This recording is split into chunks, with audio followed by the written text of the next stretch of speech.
Wednesday. I'm back. 2:20.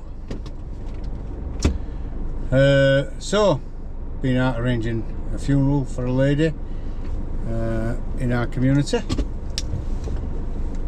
Do you know one of the things I love about this job? And people say, what makes you do that job? What makes you like it, being a funeral director? Obviously you're caring for people, main thing, and that's people who's passed, and it's people who are still alive. Next thing that I love about it is it's like living history. I deal with living history every day, and I listen to people talking to me, and a lot of people I meet, they they might not see anybody most at week, and then I'll go in and have a couple of hours with them, or an hour, whatever it is. But I love listening to stories about when they were kids. Lady I've just done an arrangement for, born in 1931. The changes that she's seen in that area, in this area, must be unbelievable. Only them ever had that house from 1931, and it's immaculate, absolutely immaculate. But in them days at Christmas they got an apple, an orange and a new penny. Now I hear that at least 3 times a week. Oh, when we were a kid, apple, orange and a new penny. I hear it all the time. Do I ever get sick of hearing it? Do I ever think to myself, oh my God, here we go again, apple, orange and new penny? I never get fed up with it. I love it. I absolutely love it. Because one day, apple, orange and new penny brigade, there'll be none of them left. They'll have all gone. How sad is that? And that lady's generation, there'll never be another one like it. Never, ever be another generation. Can you imagine your kids today if you were to say Christmas Day, here you go, there's an apple there, an orange and a new penny? Yeah. Apple and orange will be put straight up your arse, and new penny, I dread to think where they'd put that. They'd be mortified. They all want 3,000 quid phones today, and they say it so it's now, oh, I want a new phone, I want an iPad, I want internet on. I think we spoil everybody today. I think people are spoilt, and I don't think it's a bad thing to spoil people. It's nice to treat people, but then they become to expect it. Well, why shouldn't I have it? Well, because you're not entitled to it, you ungrateful little get. You can't say that to kids, can you? No, you can't. So I sit with families most of my day, and I listen to absolutely amazing stories, which I love. I absolutely love listening to how it used to be. I think if we brought somebody back from, let's say, 20 years since who passed away, and says, this is England today, I think they'd be like, get me back to the spirit world, I'm not having this. I've just said to that son, bloke who I've just been talking to, who would always put world to race with people, and we were talking about spirit world. I says, listen, when I get up there, if there's any dinghies in the shore, I'm going downstairs, no messing about. I'm not having them all go in there and all trying to get in. So, because they will do, believe me. So, anyway, I'm going back to our premises now because I've got to submit this paperwork, and in back I've got this lady's teeth, because she won't be seen dead without her teeth. So I'm going to take, I've got another arrangement, and in fact I'm going back that way. But I just want to get her teeth. I says to son, listen, I'm going to take her teeth straight back to our premises so she can have her teeth in straight away.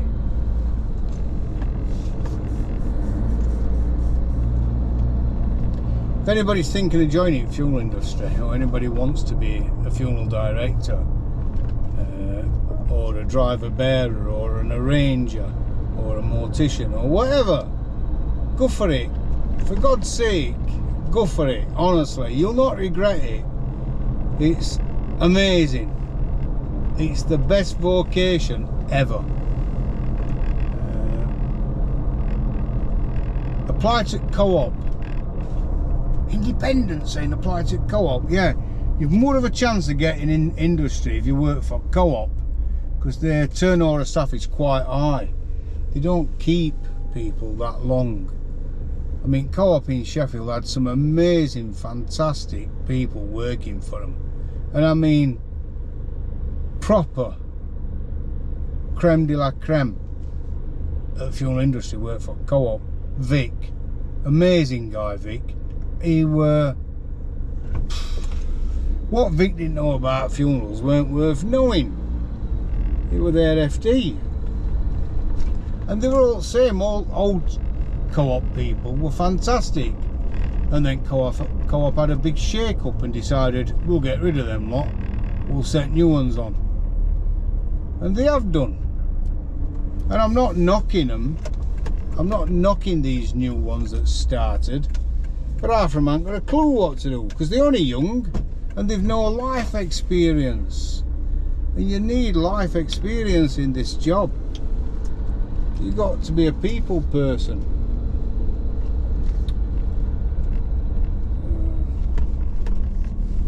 If you want to work in the funeral industry, listen to me. Ring CoOp up. Get in touch with them. Ask for any vacancies coming up. Ring Dignity. What's them tablets I'm on? They must be sending me fucking mental. Ring Dignity. Oh yeah. Don't do any funerals with Dignity because they're too expensive. It's not even Dignity now. It's GoCompare. GoCompare.com on them.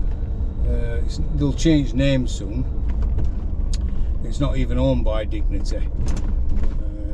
And their solicitor, I'll find his name out, absolute and utter. His mother should have swallowed. That's what I think of their solicitor. He once threatened me, put me in court. He says, I'll put you in court and bankrupt you. That's all because they won't let me cremate two little lads who were murdered by the mother in the same coffin. I'll tell you a story about this actually.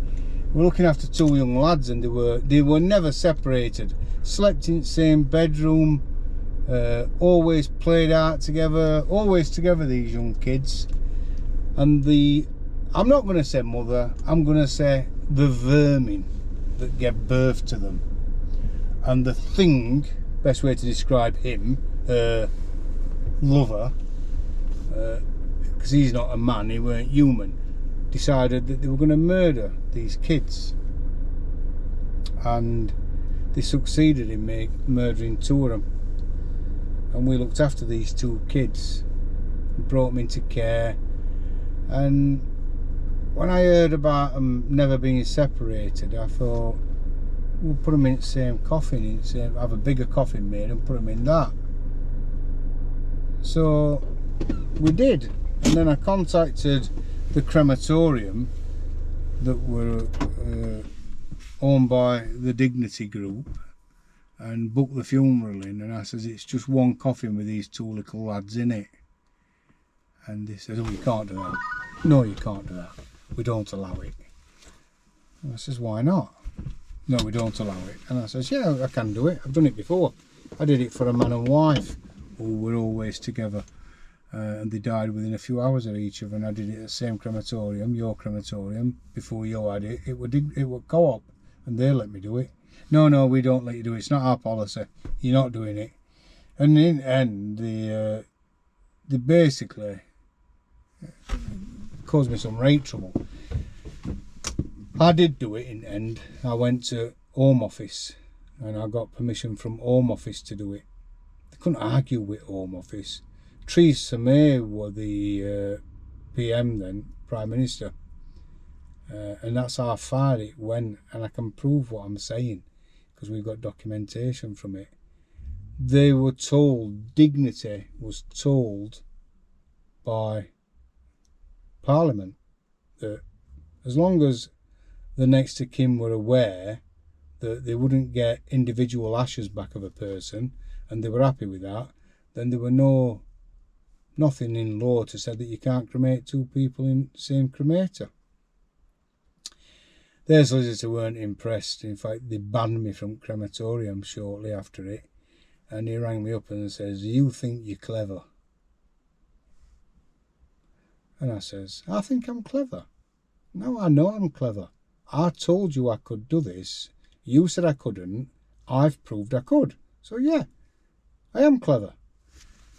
And he says, "Well, we'll put you in court and we'll butch you. It'll cost so much for our legal fees." And he was like a bully, this Dignity solicitor. He were a bully, he were an arsehole. So if he's watching this, and if anybody at Dignity is watching this, if you can just get me a message back to your company solicitor and just say, "Hey, watch that YouTube, what Mick Fogg, independent fuel rates, put in Sheffield, because he reckons that our solicitor, his mother should have swallowed." He probably won't know what I'm on about anyway. He's probably so far up his own arse, that prick. So anyway, that's it. I'm back at funeral home. I'll upload this in a bit.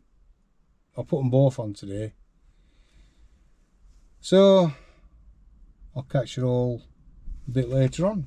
I'm going to take this lady her teeth in, give them to Cheryl so she can sort that out, get paperwork, have a cup of tea, and then go and get out to my next arrangement.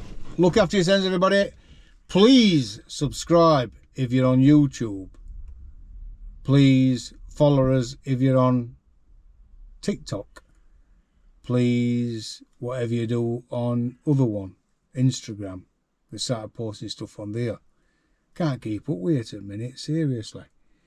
Over 50,000 people follow us on Facebook. Most followed funeral director that there is. And that says it all, doesn't it? And never once, not once, have I ever said, like our page on Facebook. I've never paid where they say, you know, as you can pay Facebook for advertising. I've never have done, never needed to, which is an achievement, seriously. I get companies saying, "Can we advertise on your page?"